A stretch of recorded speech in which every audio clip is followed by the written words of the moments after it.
certamente era stato realizzato un cartone.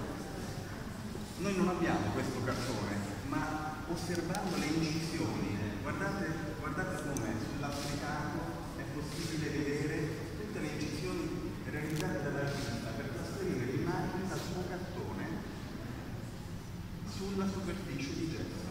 Una volta trasferita l'immagine, ripresa con un inchiostro in punta di pennello, l'artista stende una superficie chiara, gialla, un giallo biancastro che serve a dare profondità, anche addizionato di polvere di vetro per dare una specifica nota traslucida e una materialità sedosa.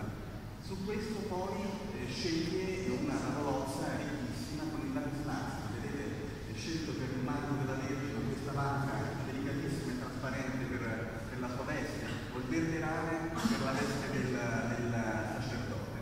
E poi un